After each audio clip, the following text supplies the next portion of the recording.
Selamat pagi, selamat kita berjumpa kembali dalam kasih karunia Tuhan Yesus Kristus. Walaupun hari ini kita ada di dalam tempat yang berbeda, ada dalam keadaan yang berbeda, tapi kita percaya sukacita Allah jadi bahagian kita semua. Yang mengerti katakan amin. Mungkin saya cek dulu apakah suara saya sudah bagus, sudah baik. Kalau sudah bagus, sudah baik, boleh kasih tanda dengan saya, saudara. Haleluya, sebab saya tidak bisa melihat saudara di tempat ini. Puji Tuhan, haleluya. Hari ini saudara-saudara, kita ada dalam 2 minggu terakhir dari tahun 2020, saudara-saudara. Dan hari ini kita mau lihat segala kebaikan kemurahan Tuhan, apa yang Allah mau untuk kita nikmati di hari-hari ini, saudara-saudara. Saya percaya bahwa Tuhan itu baik. 2020 dia bawa kita untuk menikmati new dimension. Namun bulan 3 kita melihat pandemi terjadi. Sampai hari ini belum ada satu vaksin atau satu keadaan atau satu obat. Tapi kita percaya waktu 2000 tahun yang lalu Dia melakukan mujizat yang mati bisa dibangkitkan. Amin. Dan kita percaya bahwa mujizat untuk orang percaya itu tersedia buat kita semua. Kita tetap naik dan bukan turun. Kita tetap menjadi kepala dan bukan ekor. Kalau orang di luar sana meragukan, kalau orang di luar sana tidak menerima, kalau orang di luar sana sepertinya tidak beriman, kalau orang di sana sepertinya menghilangkan mimpi dan kerinduan firman Allah, tapi hari ini tidak dengan kita. Saya ajak kita semua di tempat ini untuk buka kebenaran firman Tuhan. Judulnya saudara-saudara hari ini, kalau saya rindu bagi judulnya adalah fokus kepada sesuatu yang baru. Kita buka sama-sama firman Tuhan, fokus kepada sesuatu yang baru, saudara-saudara. Kenapa saudara-saudara kita harus fokus kepada sesuatu yang baru? Karena ada banyak orang hari ini mengatakan tidak ada sesuatu yang baru. Tidak ada sesuatu yang luar biasa. Tidak ada yang dahsyat. Tidak ada yang hebat. Saya mau buktikan kepada saudara bahwa dunia sekarang ada dalam keadaan yang baru. Saudara tidak percaya, saudara percaya, saudara terima, saudara tidak terima, tidak jadi masalah. Tapi kita lihat firman Tuhan, itu ya dan amin. Dunia sekarang ada dalam keadaan yang baru. Ada beberapa hal yang saya catat, saudara. Yang pertama, dunia sekarang baru dengan namanya new normal. Semua orang harus pakai masker. Dimanapun tempat di atas muka bumi ini, orang yang normal adalah orang justru yang pakai face shield. Orang yang pakai masker di dalam mukanya, di dalam wajahnya. Justru orang yang tidak pakai masker itu adalah orang yang kuno, saudara-saudara. Adalah orang yang dalam tanda petik berbahaya, betul? Kita masuk dalam new normal, ada sesuatu yang baru. Bagian yang lain, saudara-saudara, semua sekarang mulai belanja dengan namanya online. Tidak ada lagi cash money terlalu besar seperti waktu hidup. Bukan tidak ada lagi, maksudnya tidak banyak lagi, saudara-saudara. Semua orang berpaling kepada namanya online, no cash money. Betul? Baru, saudara-saudara. Semua media sosial dipenuhi dengan hal demikian. Ada lagi namanya ibadah online. Kita lihat sekarang ibadah yang paling hari ini dicari orang adalah ibadah di dalam jaringan. Dan hari ini itu menjadi sesuatu yang baru. Sesuatu yang luar biasa. Dan karena memang di dalam jaringan, teknologi mastering, teknologi editing, teknologi untuk merekam video, khotbah, itu justru sekarang sedang melimpah ruah. Nah, ini yang menjadi bahagian kita, saudara-saudara. Apalagi dunia yang baru hari ini. Dulu, sebelum kita pandemi, kalau ada jiwa baru, kalau ada orang-orang yang lama baru hadir, baru datang, kita akan datang. Kita akan sapa mereka dan berkata, Shalom. Para usher ada di depan. Hamba-hamba Tuhan datang menyalami. Tapi justru di era pandemi, jiwa baru datang, kita ketakutan. Orang yang belum atau orang yang lama tidak beribadah, justru kita wanti-wanti, ini siapa dia? Kenapa dia datang ke sini? Dan seterusnya, betul? Sekarang kita masuk dunia yang baru. Justru orang yang baru hadir, orang jiwa-jiwa yang baru pertama kali hadir, justru ditolak. Betul nggak? Betul, saudara-saudara. Kenapa? Karena memang dunia dalam keadaan yang baru. Apalagi yang baru? Vaksin, saudara-saudara. Vaksin yang untuk menghalangi namanya pandemi 19 atau 2020 ini. Semua dunia sedang bicara tentang vaksin. Ini baru, saudara-saudara. Sesuatu yang harus disuntikkan ke dalam tubuh manusia. Dan di Indonesia, puji Tuhan, free, saudara-saudara, biayanya. Nah, karena itu ada sesuatu yang baru. Di seluruh tempat perjumpaan, seluruh tempat fasilitas umum, sebutkan bandara, sebutkan terminal, semua harus pakai cek kesehatan. Ada hal yang baru. Setiap orang yang mau bepergian dari satu kota ke kota yang lain harus ada surat lulus tes rapid. Beberapa hari yang lalu ada namanya tes rapid antigen, saudara-saudara. Kalau tidak boleh berpergian. Wah, ini jadi baru lagi, saudara-saudara. Ya, dan yang terakhir yang mungkin saya bagi kepada saudara, dunia sekarang dalam keadaan yang baru. Apa itu, saudara? No Sunday School. Sekolah minggu ditiadakan. Ibadah-ibadah di dalam hall mulai dikurangi. Bahkan beberapa jemaat Tuhan, gereja Tuhan besok akan merayakan Natal 25 Desember. Mereka tidak menggunakan gedung gereja, tapi mereka menggunakan parkir supaya tidak menggunakan AC, saudara-saudara. Ini baru, saudara-saudara. Nah, memang kalau kita katakan ini baru karena pandemi, iya, tapi itu baru. Sesuatu yang negatif terjadi, yang membuat kita nggak nyaman, tapi itu harus kita lakukan dalam kehidupan ini. Nah, kita sebagai orang percaya, saya dan saudara, sebagai orang yang beriman kepada Kristus, bisakah saudara melihat sesuatu yang baru di dalam iman? Bisakah saudara bisa melihat sesuatu yang baru, new dimension di akhir tahun 2020 menjelang tahun 2021? Kalau saudara hari ini belum bisa melihat, kalau saudara hari ini sepertinya kabur memandang, izinkan saya sebagai hamba Tuhan membagikan firman Tuhan ini buat kita semua. Mari sama-sama kita buka firman Tuhan yang terambil dalam Lukas pasal yang ke-14. Lukas pasal yang ke-14 ayat yang ke-28 sampai ayat 32. Lukas pasal yang ke-14 ayat yang ke-28 sampai ayat yang ke-32. Kita baca sama-sama, saudara-saudara, di dalam Injil Lukas pasal yang ke-14 ayat yang ke-28 sampai ayat yang ke-32. Demikian kata firman Tuhan. Saya bacakan buat saudara-saudara. Lihat Alkitab saudara, lihat firman Tuhan saudara dalam tangan saudara. Sebab siapakah di antara kamu, semua kita yang di sini, yang mendengar firman, yang membaca firman, yang kalau mau mendirikan sebuah menara, tidak duduk dahulu membuat anggaran biayanya, kalau cukup uangnya untuk menyelesaikan pekerjaan itu, supaya jikalau ia sudah meletakkan dasarnya dan tidak dapat menyelesaikannya, jangan-jangan semua orang yang melihatnya mengejek dia, sambil berkata, orang itu mulai mendirikan tetapi tidak sanggup menyelesaikan. Ayat 31. Atau raja manakah yang kalau mau pergi berperang melawan raja lain, tidak duduk dahulu untuk mempertimbangkan apakah dengan 10.000 orang ia sanggup menghadapi lawan yang mendatanginya dengan 20.000 orang. Ayat 32, saudara-saudara.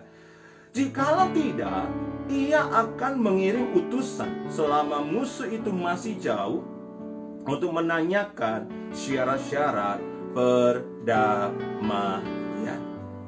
Nah, hari ini saudara-saudara, kita lihat firman Allah bicara menara dan raja. Itu adalah sebuah cita-cita. Tidak ada orang yang membangun menara tanpa tujuan. Dan tidak ada satu orang raja pun di atas muka bumi ini yang berperang tidak mau kemenangan. Amin. Demikian juga buat kita, saudara-saudara.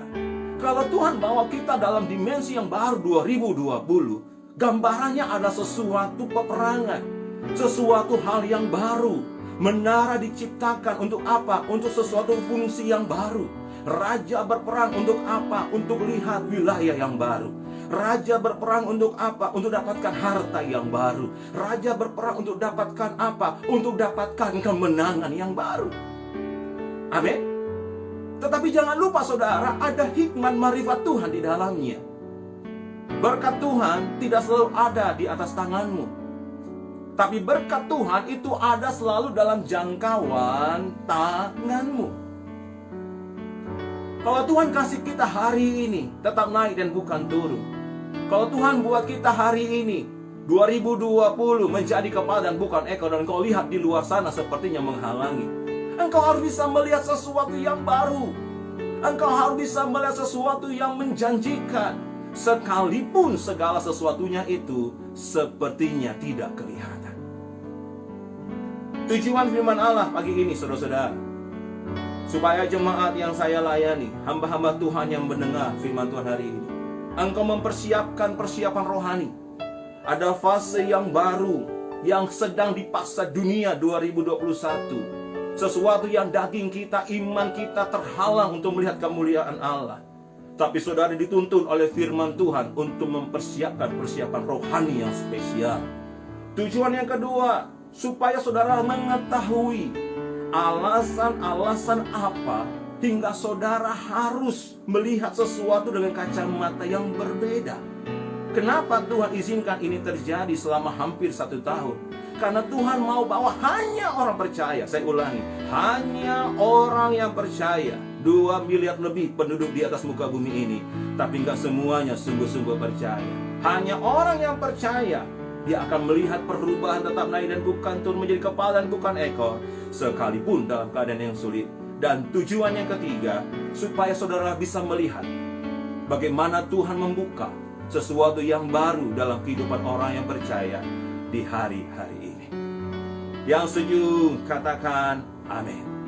Pertanyaannya, bagaimanakah cara Tuhan untuk memperlihatkan kepada saya dan saudara sesuatu yang baru, sesuatu hal yang menarik? Bagaimana caranya, momentum yang sebenarnya, hingga kita meninggalkan 2020 bukan dengan kekalahan, bukan dengan tetesan air mata, bukan dengan kekhawatiran, bukan dengan ketakutan, tapi kita melaluinya dan memasuki tahun 2021 tetap dengan iman, harap, dan kasih kita yang luar biasa di dalam Tuhan.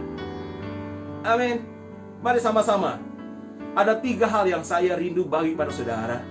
3 cara bagaimana Tuhan, Allah Bapa kita, Yesus Kristus Tuhan, membuka mata rohani saudara di dalam janji Tuhan melihat sesuatu yang baru, yang orang lain tidak bisa lihat, bahkan yang dunia tidak bisa nampak, tapi itu dijadikan buat orang yang percaya Tuhan. Mari sama-sama kita buka kebenaran yang pertama. Kita buka di dalam tulisan 2 Samuel pasal yang kelima. Kita buka sama-sama 2 Samuel pasal yang kelima. Bagaimana cara Tuhan menunjukkan sesuatu yang baru. Dan kita harus fokus ke situ. Kita harus kumpulkan energi untuk memandang, melihat, peka, dan percaya, dan belajar. 2 Samuel pasal yang kelima. Mari jemaat online yang saya kasihi, kita baca ayat yang ke-17 sampai ayat ke-25. Ini cerita tentang Daud menjadi raja. Dia diurapi oleh Nabi Samuel menjadi raja, umurnya kurang lebih 15, 16 tahun, 17 tahun, saudara-saudara. Dia diurapi menjadi raja atas Israel. Tetapi Alkitab katakan Saul berubah. Dia mau berusaha membunuh Daud. Daud pergi dari padang gurun ke padang gurun. Hampir 7 tahun lebih, saudara-saudara. Di 16 tempat. Dia akhirnya menjadi raja di satu tempat namanya Hebron. Hampir 7 tahun. Dan pada waktu Saul mati, pada waktu Saul gagal perang, kalah dengan Filistin, disitulah orang Israel mengangkat Daud menjadi raja. Inilah kisah pertama kali Daud menggenapi dia menjadi raja atas Israel. Saudara pikir waktu kita menggenapi tetap naik dan bukan turun, kita ongkang-ongkang kaki? Saudara pikir waktu Tuhan bawa kita menjadi kepala dan bukan ekor, kita tinggal menikmati? Tuhan tidak begitu, saudara. Dia menggenapi firman-Nya, tapi Dia mengajar saudara untuk melihat sesuatu yang baru di sana. Kita bukan lagi mengejar apa yang Allah ingin lakukan, tapi Tuhan ingin kita mengenal apa yang Tuhan ingin kita nikmati. Yang mengerti katakan amin. Mari kita buka sama-sama 2 Samuel pasal yang kelima, ayat yang ke-17 sampai ayat yang ke-25. Demikian firman Allah. Saya baca sekali lagi. Ketika didengar oleh orang Filistin bahwa Daud telah diurapi menjadi raja Israel, maka majulah semua, ayat Alkitab katakan semua orang Filistin untuk menangkap Daud. Tetapi Daud mendengar hal itu, lalu ia pergi ke kubu pertahanan. Ketika orang Filistin datang dan memencar di lembah Refaim, bertanyalah Daud kepada Tuhan, apakah aku harus maju melawan orang Filistin itu? Akan kau serahkankah mereka ke dalam tanganku? Tuhan menjawab Daud. Tuhan menjawab, perhatikan baik-baik saudara, majulah. Sebab aku pasti akan menyerahkan orang Filistin itu ke dalam tanganmu.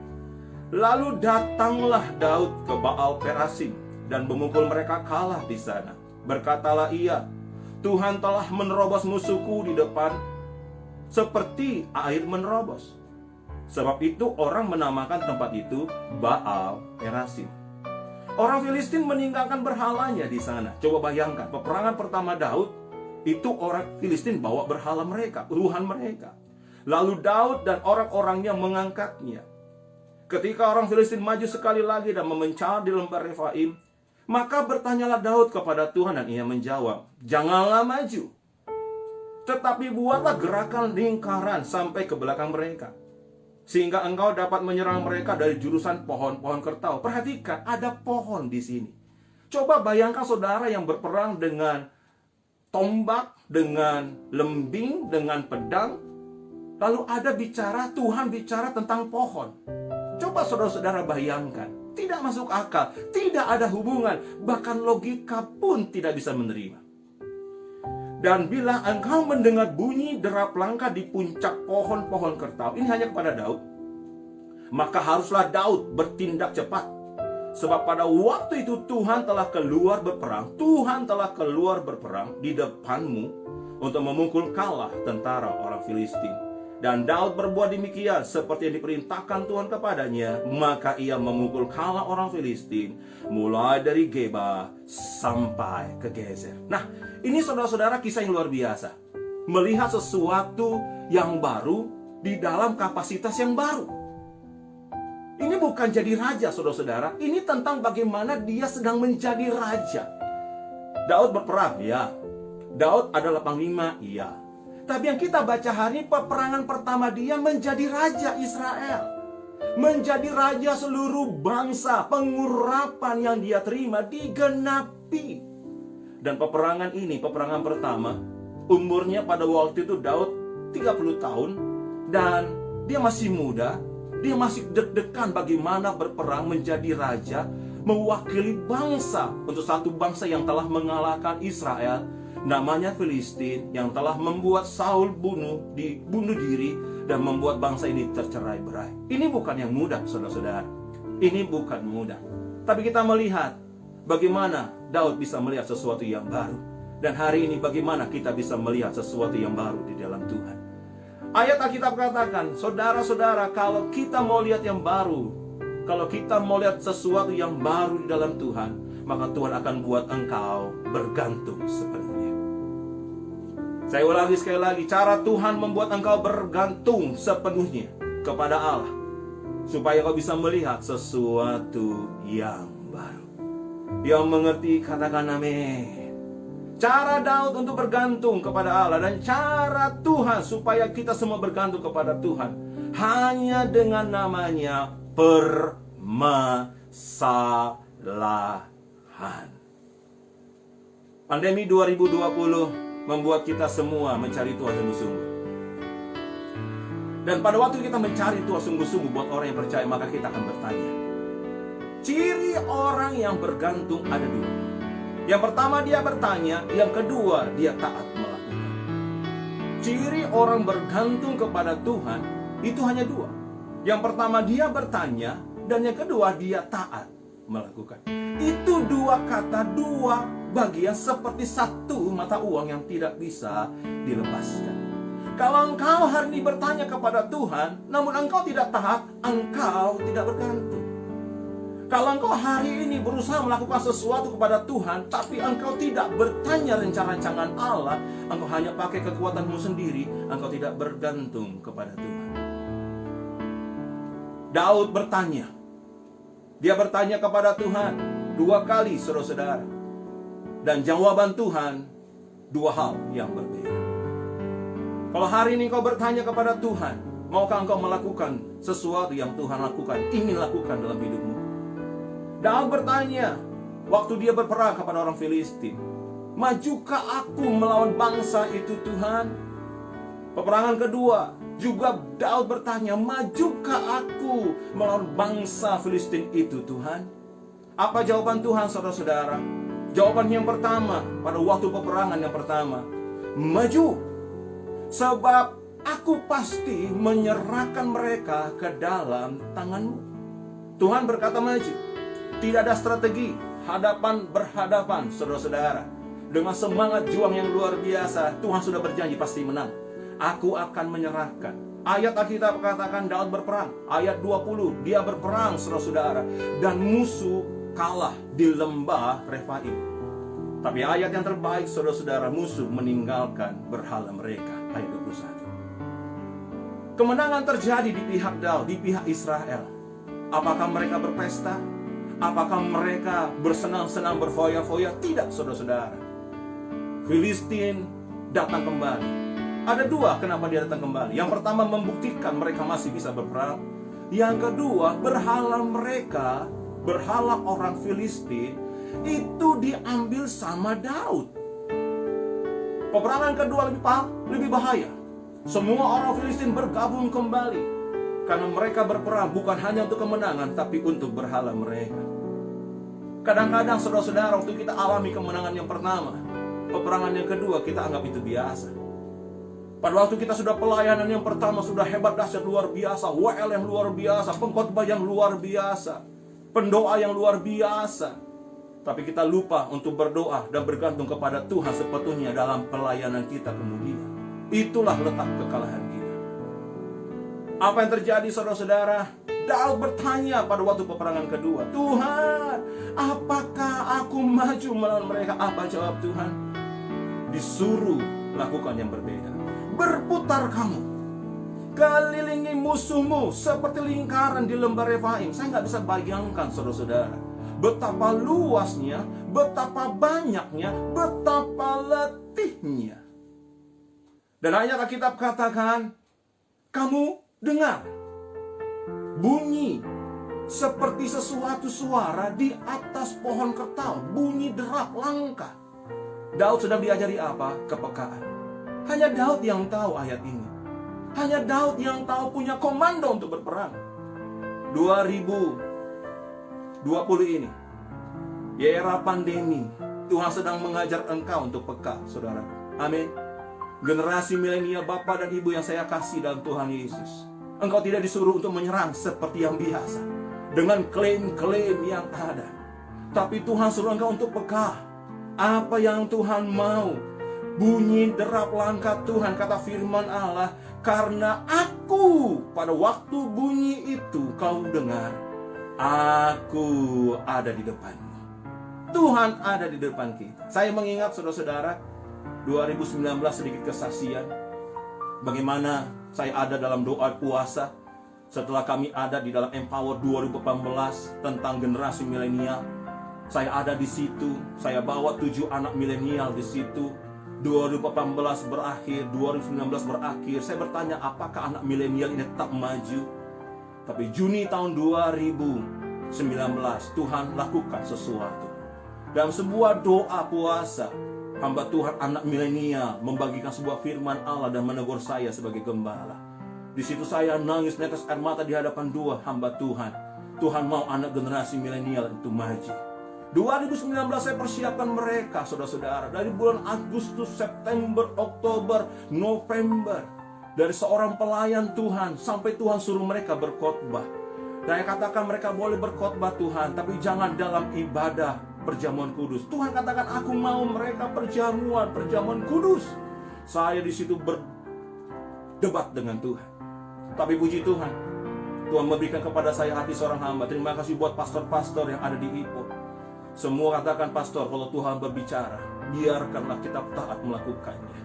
Pada waktu mereka pertama kali beribadah, mereka menyampaikan firman Tuhan dalam perjamuan kudus. Justru saya nggak ada di sana. Diizinkan Tuhan tidak boleh masuk. Dan saya lihat saudara-saudara, pelayanan mereka dari hari itu sampai hari ini, pengkhotbah milenial itu dahsyat luar biasa. Alkitab katakan, pada waktu terdengar bunyi di atas pohon kertau, Tuhan menyertai. Daud berperang, iya. Tapi perbedaannya Tuhan yang di depan. Yang pertama, Tuhan memang memberikan kemenangan. Tapi yang kedua, Tuhan sendiri yang berperang bagi Daud. Dan ayat Alkitab katakan, Daud mengalahkan musuh. Bukan saja di lembah Refaim, tapi Daud mengalahkan musuh dari Geba sampai ke Gezer. Luar biasa. Orang yang taat, orang yang bergantung dengan Tuhan sungguh-sungguh, dia bertanya dan dia taat. Kemenangan double portion itu menjadi bahagia kita. Yang mau katakan amin, yang mau bergantung kepada Tuhan, lambaikan tangan saudara di tempat di mana saudara berada. Amin. Bagaimana cara? Ya Tuhan, supaya orang yang percaya ini melihat sesuatu yang baru, dengan cara membuat engkau bergantung penuh kepadanya. Yang kedua, saudara-saudara, bagaimana cara Tuhan untuk membuat engkau bergairah melihat karya Tuhan dan melihat sesuatu yang baru di dalam Tuhan? 1 Samuel pasal yang ke-17. Mari sama-sama kita buka firman Tuhan di dalam 1 Samuel pasal yang ke-17, ayat yang ke-40 sampai ayat yang ke-47, saudara-saudara. 1 Samuel pasal 17, ayat 40 sampai ayat 47. Ini ayat yang sangat terkenal. Ayat tentang Goliat melawan Daud. Tapi kita lihat, saudara-saudara, ada sesuatu yang berbeda. Lalu Daud mengambil tongkatnya di tangannya. Dipilihnya dari dasar sungai 5 batu licin, dan ditaruhnya dalam kantung gembala yang dibawanya, yang di tempat batu-batu, sedang umban-umbannya dipegang di tangannya. Demikianlah ia mendekati orang Filistin itu. Ia mendekati orang Filistin itu. Orang Filistin itu kian dekat menghampiri Daud, dan di hadapan orang yang membawa perisainya. Ketika orang Filistin itu menunjukkan pandangannya ke arah Daud, serta melihat dia, dihinanya Daud karena ia masih muda. Anak muda, kalau engkau muda melayani Tuhan, dihina biasa. Amin. Kemerah-merahan dan elok parasnya. Orang Filistin berkata kepada Daud, "Anjingkah aku, maka engkau mendatangi aku dengan tongkat?" Lalu demi Allahnya orang Filistin, ia mengutiki Daud.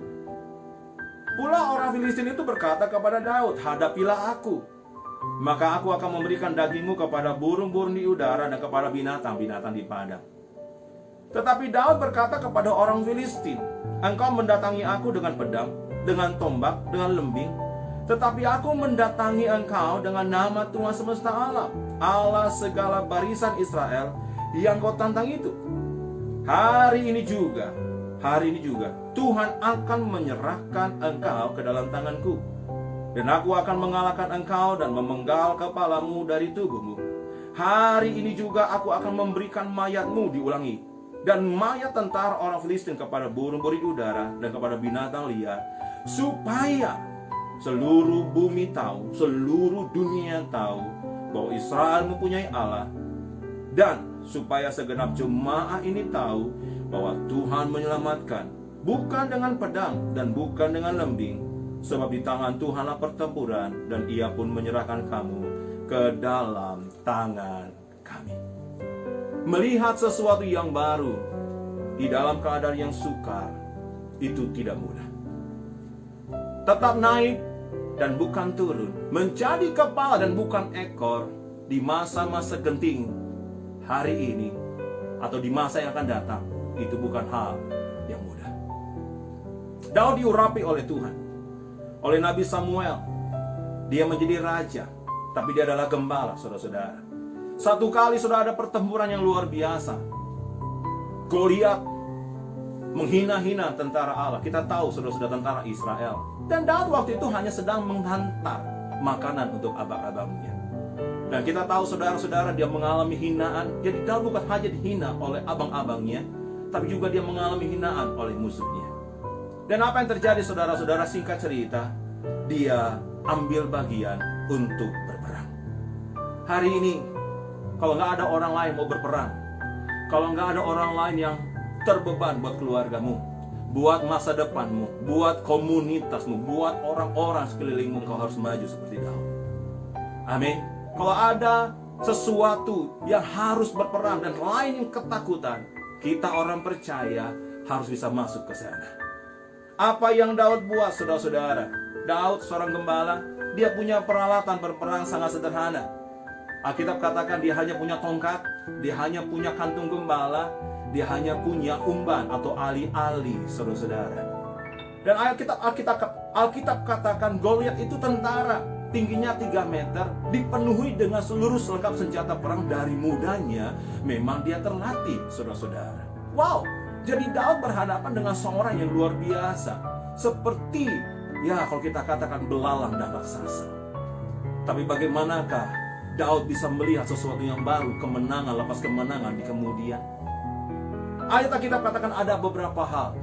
Kalau saudara mau melihat sesuatu yang baru dalam peperangan yang luar biasa, saudara-saudara harus masuk dalam pertandingan mau.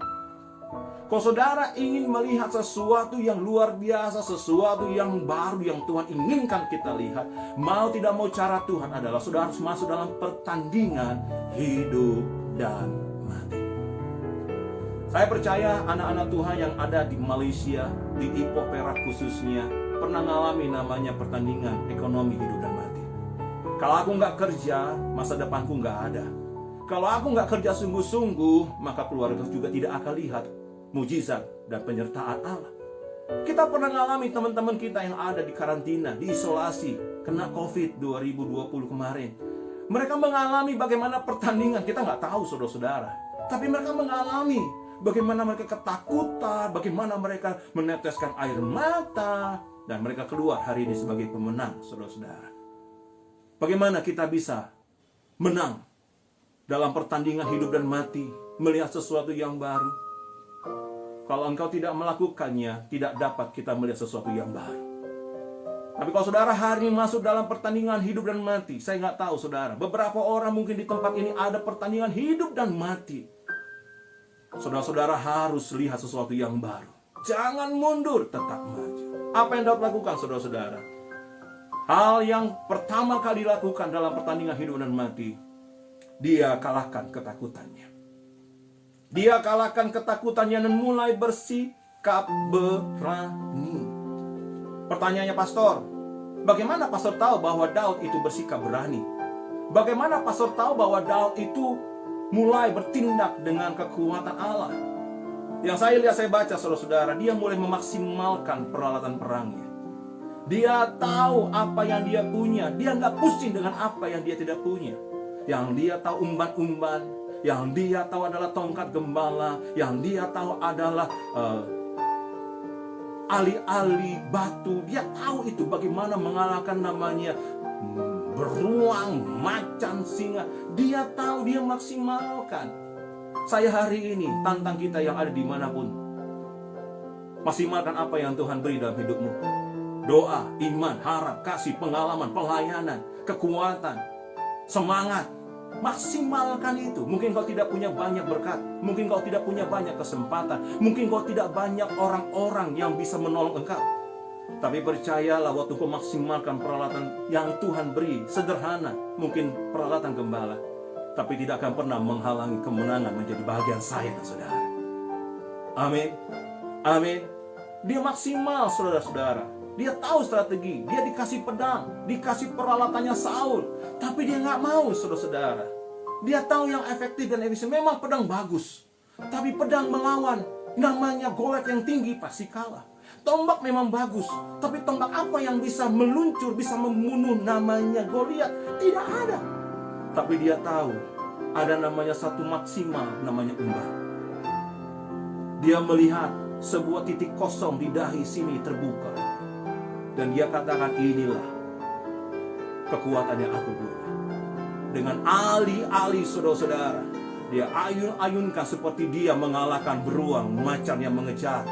Seperti dia mengalahkan macan dan beruang yang mau menerkam. Demikian juga manusia namanya Goliat itu dikalahkannya. Sekali dia mengumban ali-ali, boom! Alkitab katakan, Goliat jatuh. Goliat mati. Nanti baca baik-baik. Goliat mati gara-gara batu tertancap di dahinya. Kalau saudara mau mengalahkan ketakutan, berani, harus kreatif. Amin. Harus berpikir, harus kreatif. Memang Goliat mati karena namanya batu yang diunggah. Tapi saudara harus tahu, bangsa Filistin lari karena Daud ambil pedang memotong kepalanya Goliat. Kreatif saudara-saudara. Kalahkan musuhmu, tapi jangan lupa kreatif. Untuk apa? Membuat bangsa Filistin itu lari. Daud lakukan saudara-saudara. Daud lakukan. Saya berdoa buat kita semua tempat ini. Melihat sesuatu yang baru, kalahkan ketakutan. Mulai bersikap berani. Yang setuju katakan amin. Apa yang Daud lakukan lagi yang kedua? Dia punya mentalitas orang juara. Dia bawa mentalitas seorang pemenang. Daud terbiasa saudara-saudara untuk menghadapi sendirian beruang, macan, ular, singa. Dan itu menjadi pengalaman kita. Pengalaman saya dan saudara. Berapa tahun kau ada dalam kemiskinan? Berapa tahun kau berada dalam kesendirian? Berapa tahun kau berada dalam kekurangan? Berapa tahun kau berada dalam ketakutan di Malaysia dari muda khususnya? Tapi hari ini engkau menjadi dewasa, lebih dewasa daripada orang-orang seumurmu. Kenapa? Karena engkau dipenuhi dengan peperangan dan engkau menang. Bawa itu saudara-saudara dalam peperangan yang ke depan. Mungkin peperangan hidup dan mati saudara-saudara secara rohani. Ayat Alkitab katakan, waktu dia lihat Goliat, Daud datang duluan. 2021, engkau tidak bisa menghindari. Teman-temannya akan skripsi. Bulan Januari nanti kita akan seminar. Engkau tidak akan pernah bisa melewati. Engkau harus hampiri. Siap atau tidak siap, engkau tidak bisa ubah jadwal. Kadang-kadang kenapa engkau bisa ubah jadwal sendiri? Kenapa engkau ubah segala sesuatu? Karena engkau tidak punya mental pemenang. Berlambat-lambat. Engkau tidak pernah ambil bahagian dengan cepat. Engkau tidak berani ambil sebuah keputusan. Daud ambil keputusan. Alkitab katakan, dia datang mendekat. Musuh akan menghina saudara. Waktu saudara datang mendekat, musuh akan menganggap remeh saudara. Bahkan musuh akan menakut-nakuti saudara. Saya kasih tahu saudara, musuh tahu kelemahanmu. Musuh tahu masa lalumu. Musuh tahu kekuranganmu. Musuh tahu keterbatasanmu. Dia akan hina itu. Dia akan rendahkan itu dalam hidupmu. Tapi jangan saudara-saudara sibuk untuk memungkirinya. Jangan saudara-saudara sibuk untuk masukkan ke dalam hati saudara. Tidak perlu. Kenapa? Karena aku punya mentalitas seorang teman. Memang aku miskin, memang aku dari kampung, memang aku sendiri, aku nggak punya apa-apa. Memang gak usah kita pungkiri. Tapi biarlah kau punya mentalitas dari dalam hati. Karena kau punya pengalaman dengan Tuhan Yesus sendiri. Amin. Amin. Miliki seorang mentalitas pemenang. Miliki mentalitas seorang juara. Kenapa saudara-saudara? Karena engkau sudah mempertaruhkan apa yang kau percayai. Engkau sudah bukan mempertaruhkan ringgit hari ini. Engkau bukan mempertaruhkan kehidupan masa mudamu cuma hari ini. Engkau sudah mempertaruhkan iman kepercayaanmu, doa-doamu, cita-citamu, keluargamu, anak dan cucumu. Jadi mulai hari ini, jemaat yang saya kasih khususnya, jemaat Tuhan yang saya kasih umumnya, pertahankan mentalitas. Kenapa? Karena iman dan kepercayaanmu sedang dipertaruhkan. Hidup dan mati pertandingan akan kita alami. Tapi mentalitas itu jangan pernah kau hilangkan dari hidupmu sendiri. Apa yang Daud lakukan? Pada waktu dia mempersiapkan segala sesuatunya, dia maksimalkan peralatannya. Mentalitas orang juara, perkataannya berbeda. Ayat Alkitab katakan, hari ini juga, ayat 46, Tuhan akan menyerahkan engkau ke dalam tanganku, dan aku akan mengalahkan engkau, dan memenggal kepalamu dari tubuhmu. Di kata Daud, saudara-saudara, hari ini juga aku akan memberikan mayatmu dan mayat tentara orang Filistin kepada burung-burung di udara, kepada binatang-binatang liar, supaya seluruh bumi tahu bahwa Israel mempunyai Allah. Anak milenial, jemaat yang saya kasih dalam Tuhan Yesus Kristus khususnya, semua jemaat-jemaat, Bapak Ibu, keluarga-keluarga, rumah tangga yang hari mendengar firman Tuhan. Kalau engkau mau lihat sesuatu yang baru dalam kemenangan yang Tuhan beri hari ini, engkau harus melihat sesuatu yang Tuhan rindukan untuk lihat. Mau nggak mau engkau harus dalam pertandingan maut, saudara-saudara. Dan dalam pertandingan hidup dan mati itu, jaga perkataanmu. Taruhlah perkataan profetik, taruhlah perkataan-perkataan firman, taruhlah perkataan-perkataan nubuatan, perkataan-perkataan yang dasarnya iman, harap, dan kasih. Kalau tidak, saudara-saudara, mimpi hanya sekedar mimpi. Daud berkata, kemenangan hari ini juga Tuhan akan menyerahkan engkau ke dalam tanganku. Jangan asal klaim, saudara-saudara, dalam nama Yesus, dalam nama Yesus, dalam nama Yesus. Saya katakan bukan salah, tapi tidak akan terjadi kalau tidak ada dasar di sana. Amin. Daud klaim karena dia punya pengalaman. Bertahun-tahun di padang gurun, menghadapi musuh 2-3 ekor domba. Dia mengalami namanya peperangan dan menang. Peperangan yang kecil, peperangan yang makin besar, peperangan yang terbesar. Keberanian ilahi muncul dalam hidupnya. Mentalitas pemenang itu lewat proses terjadi dalam hidupnya. Engkau dibawa Tuhan ke Malaysia hari ini, khususnya jemaat yang saya kasih. Engkau dibawa Tuhan melewati proses tetesan air mata, kegagalan sampai hari ini. Dan kalau engkau masih setia di dalam Tuhan, kalau engkau masih bisa melayani Tuhan, itu dasar untuk perkataanmu, doamu, untuk kerinduanmu. Jangan lagi bicara sesuatu yang biasa. Katakan, kemenangan pasti terjadi. Dasarnya kuat, karena engkau punya pengalaman rohani di dalam Tuhan. Perkatakan nubuatan tentang masa depan, tentang keluarga 2021, tentang kehidupan pelayanan, tentang kehidupan pribadi, tentang segala sesuatu yang Allah rindu. Belajar untuk memperkatakan perkataan doa yang profetik. Kemenangan, kekuatan, pemulihan, penyertaan, pertolongan, mujizat Allah. Karena kau mengalaminya dengan Tuhan. Apa nubuatan dari seorang namanya Daud, saudara-saudara? Aku akan mengalahkan engkau dan memenggal kepalamu dari tubuhku, dari tubuhmu. Ayat Alkitab katakan dia akan kalahkan Daud. Daud akan kalahkan Goliat. Dan jelas katakan, tapi dia akan memenggal, saudara-saudara. Bagaimana cara memenggal? Dia nggak punya pedang. Bagaimana cara memenggal? Dia nggak punya pisau. Tapi waktu dia lihat para pembantunya bawa perisai, bawa pedang, dia tahu ini yang akan membuatnya. Dia bernubuat, dia punya kekuatan. Karena apa? Dia peka, dia tahu Tuhan ajari dia, saudara-saudara, banyak hal dalam proses. Dan Alkitab katakan Goliat dipenggal. Apakah tiba-tiba? Tidak, karena perkataan nubuatan Daud sebelumnya. Perkataan doa, perkataan profetik dari Daud. Ayat Alkitab katakan, supaya seluruh bumi tahu bahwa Israel mempunyai Tuhan, dan supaya segenap jemaat ini tahu. Dasar perkataan doa profetik, bukan motivasi pribadi. Dasarnya adalah kemuliaan Tuhan. Amin. Saya perkatakan kepada saudara, segala doamu, perkataan-perkataan doamu akan gagal kalau saudara-saudara berdoa hanya untuk motivasi pribadi.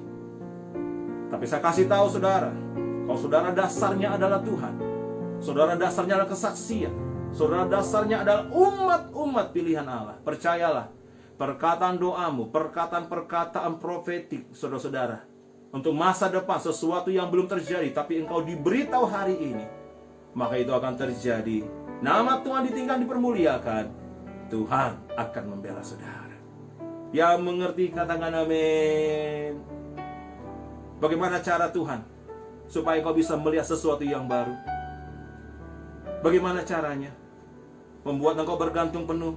Cara yang kedua, Tuhan bawa engkau dalam pertandingan maut, mati dan hidup, saudara-saudara. Cara yang ketiga, terakhir, sama-sama kita baca di dalam Ester pasal yang keempat, saudara-saudara. Kita buka sama-sama kitab Ester pasal yang keempat, ayat 5 sampai ayat yang ke-8. Biar firman Tuhan ini jadi kekuatan sekali lagi buat kita melewati sebentar lagi 2020 dan masuk dalam 2021. sesuatu yang baru, yang positif, yang hebat, yang dahsyat, yang dari Tuhan menjadi bagian kita semua tempat ini. Saya tidak akan lama lagi, saudara-saudara. Esther pasal yang keempat, ayat yang kelima sampai ayat yang ke-8, saudara-saudara. Ini kisah kitab sejarah bagaimana bangsa Israel pernah hampir, orang Yahudi pernah hampir hilang dari kitab kehidupan, ya, karena mengalami namanya ancaman pembunuhan oleh orang-orang namanya Haman dan grupnya. Kita mau baca, saudara-saudara, apa yang dilakukan oleh Esther dan Mordekai, dan mereka melihat sesuatu yang baru, yang luar biasa. Esther sedang ada di istana. Esther juga adalah ratu dari seorang raja, Ahasiweros. Dia adalah orang yang terkenal, dia adalah orang yang hebat, dia mungkin adalah orang di antara wanita nomor 1. Tapi apa hari ini, saudara-saudara, kita lihat ada sesuatu yang membuat mereka bisa melihat sesuatu yang baru. Ayat yang ke-5 sampai ayat ke-8, firman Allah katakan, maka Esther memanggil Hatak. Waktu didengar orang Yahudi akan dibunuh, akan dilenyapkan, permasalahan, tantangan, rintangan yang besar menjadi bahagian mereka, maka Mordekai datang, dan Mordekai, saudara-saudara, minta Esther, ratu di kerajaan Susan, untuk ambil bagian dalam keselamatan orang Yahudi. Maka Esther memanggil Hatak, salah seorang sida-sida raja, ditetapkan baginda melayan dia, lalu memberi perintah kepadanya, menanyakan Mordekai untuk mengetahui apa artinya dan apa sebabnya hal itu. Ayat ke-8, lalu keluarlah Hatak mendapatkan Mordekai di lapangan kota yang di depan pintu gerbang istana raja. Dan Mordekai menceritakan kepadanya segala yang dialami, serta banyaknya peran dijanjikan oleh Haman akan ditimbang untuk berbendahara raja sebagai harga pembinasaan orang Yahudi. Juga salinan surat undang-undang yang dikeluarkan di Susan untuk memusnahkan mereka diserahkan kepada Hatak, supaya diperlihatkan dan diberitahukan kepada Esther. Lagi pula Hatak disuruh menyampaikan pesan kepada Esther, supaya pergi menghadap raja untuk memohon karunia dan untuk membela bangsanya di hadapan baginda. Lalu masuklah Hatak dan menyampaikan perkataan Mordekai kepada Esther, saudara-saudara. Nah, kita lihat, saudara-saudara, bagaimana Tuhan membuka mata hati saya dan saudara untuk melihat sesuatu yang baru. Cara yang ketiga adalah dengan langkah yang kontroversial. Tuhan bawa kita untuk mengambil langkah yang sepertinya tidak diterima oleh orang lain. Cara yang sepertinya berbeda dengan orang-orang kanan dan kiri. Cara yang diperdebatkan. Cara kita adalah cara dipertentangkan mungkin oleh logika, oleh norma-norma keadaan dan kanan kiri. Tapi hari ini kita mau lihat bahwa langkah yang kontroversial, kalau itu datang dari Tuhan, dunia tidak menerima, tapi itu dari firman Allah, akan membawa engkau melihat sesuatu yang baru. Amin. Saya mau akhiri, saudara-saudara. Esther dan Mordekai adalah orang Yahudi. Mereka adalah orang-orang yang dalam tanda petik baik, saudara-saudara. Esther adalah seorang ratu. Mordekai juga adalah orang yang luar biasa, walaupun dia tidak punya jabatan. Tetapi resiko kematian untuk bangsa Yahudi, karena mereka adalah keturunannya, itu terngiang-ngiang. Mordekai dan Esther adalah dua orang yang punya kedudukan untuk menyelamatkan. Saya tantang saudara, mungkin di keluarga saudara hanya saudara yang punya kapasitas untuk menyelamatkan keluarga saudara yang hancur, menyelamatkan keluarga papa mama saudara yang tidak punya masa depan, yang tidak punya sesuatu yang hebat luar biasa. Mungkin di dalam keluarga saudara, saudara adalah orang yang Tuhan kasih untuk menjadi hamba Tuhan yang membela keluarga saudara. Amin. Dan hari ini Tuhan rindu supaya kita semua melihat, berani ambil langkah kontroversial. Untuk apa?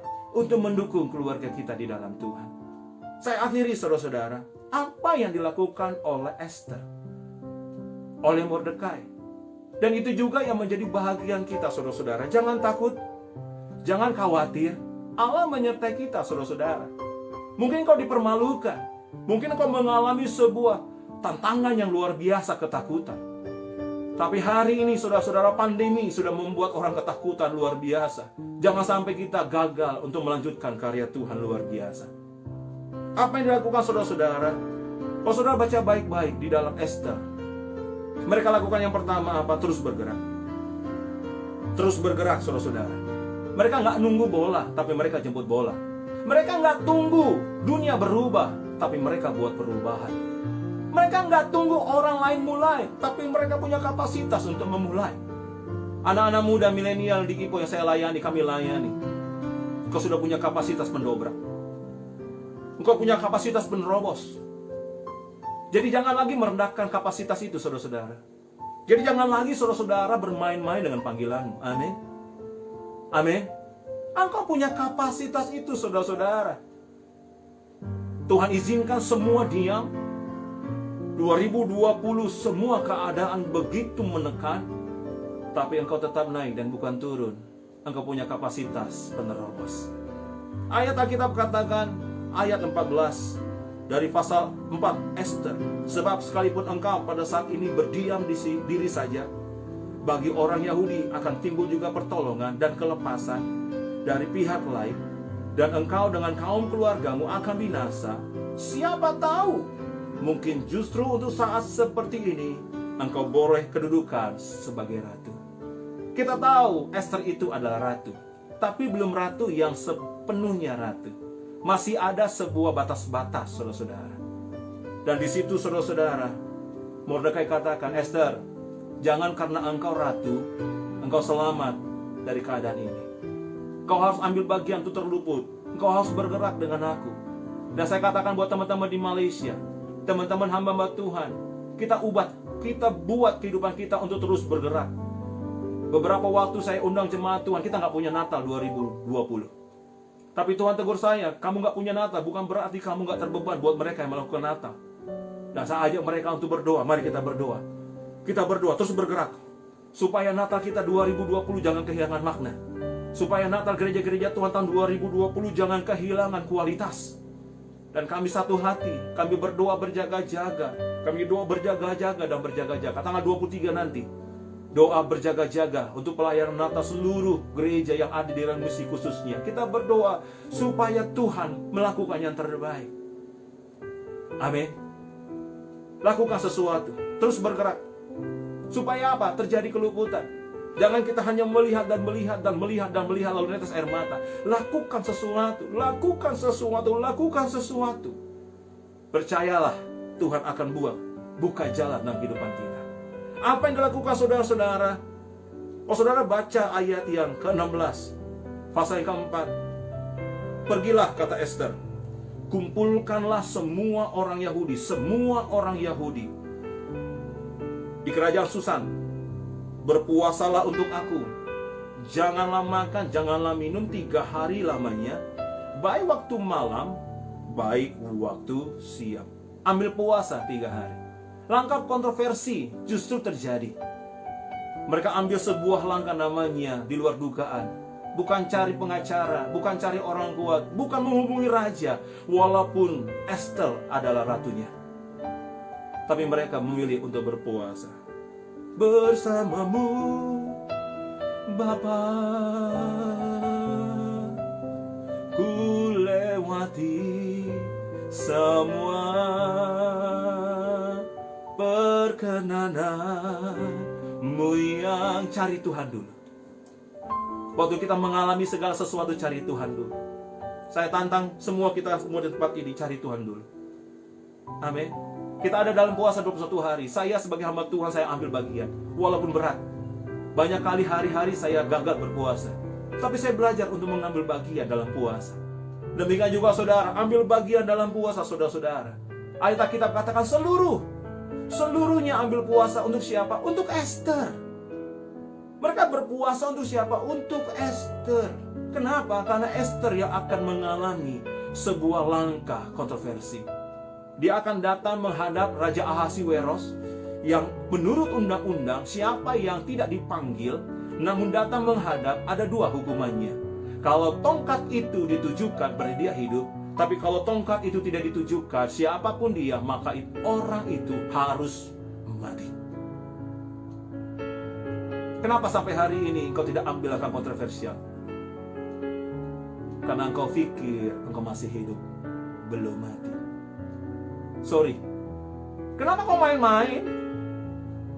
Kenapa kau doa biasa-biasa? Kenapa pelayananmu up and down? Sepertinya kau bisa memilih. Karena kau pikir engkau tidak akan dapatkan sesuatu pengalaman sampai kematian. Sampai hari ini mentalitas kita adalah berperang, karena kita mewakili orang-orang yang sedang mengalami kematian rohani. Doa puasa sampai hari ini tetap kita jalankan. Kenapa? Karena kita melayani yang rohani. Pertahankan mental itu, saudara. Saya tidak melayani untuk dilihat orang, saudara-saudara. Saya pakai jas ini bukan untuk terkenal, tapi kita berdiri untuk orang-orang di Ipo Perak sana yang sedang menuju alam mati, kematian. Tidak semua kita bisa selamatkan, tidak semua bisa dengar firman Tuhan. Tapi sampai hari ini dalam keadaan siaran langsung, kita berusaha untuk menjangkau sebanyak-banyaknya jiwa lewat Facebook ini, saudara-saudara. Kita nggak bisa lewat YouTube, kita nggak bisa lewat Instagram, kita hanya bisa lewat Facebook. Tapi kita berjuang, saudara-saudara. Amin. Amin. Esther melakukan, ambil puasa. Ambil puasa. Karena sebentar aku akan mengambil langkah kontroversial. Kalaupun aku mati, biarlah aku mati. Tapi kalau Tuhan izinkan aku hidup nanti di hadapan Raja, biarlah Tuhan yang buka jalan. Jangan saudara katakan jumpa Raja langsung ada jalan keluar. Masih panjang. Amin. Dan ayat Alkitab katakan, dia datang menghadap Raja. Dan Raja Ahasiweros berkenan. Lalu ada namanya strategi-strategi. 2 kali Esther menjemput Raja untuk makan sebelum akhirnya bangsa Israel diselamatkan. Tapi kalau saudara baca baik-baik pasal yang ke-6, pada waktu mereka sedang berpuasa, ternyata Raja ingat dengan namanya Mordekai. Tuhan ingat akan jasa-jasa Mordekai, pamannya Esther. Dari seorang yang biasa, Esther pasal yang ke-6, lewat puasa 3 hari. Rencananya hanya untuk keselamatan, Tuhan kasih bonus. Esther menjadi ratu di kerajaan Susan. Mordekai diangkat menjadi orang kenamaan. Kalau hari ini engkau belum pernah ambil langkah kontroversial, engkau belum pernah diperdebatkan, dipertentangkan oleh keluarga melayani Tuhan, engkau belum pernah dihina, mengalami sepertinya rasa di tengah-tengah kematian karena keputusan. Hari ini, waktu engkau dengar firman Tuhan, Tuhan sedang membuka mata rohanimu melihat sesuatu yang baru. Amin. Doa saya buat jemaat yang saya kasih dalam Tuhan, fokus melihat sesuatu yang baru di tengah-tengah keadaan yang susah, tertekan ini. Ada 3 cara, saya akan akhiri. Cara yang pertama, saudara-saudara, membuat engkau melihat sesuatu yang baru dengan cara membuat engkau bergantung penuh. Cara yang kedua, caranya Tuhan bawa dalam pertandingan hidup dan mati. Dan yang ketiga, caranya engkau melihat sesuatu yang baru dengan melakukan sesuatu yang kontroversi. Tuhan Yesus memberkati kita semua.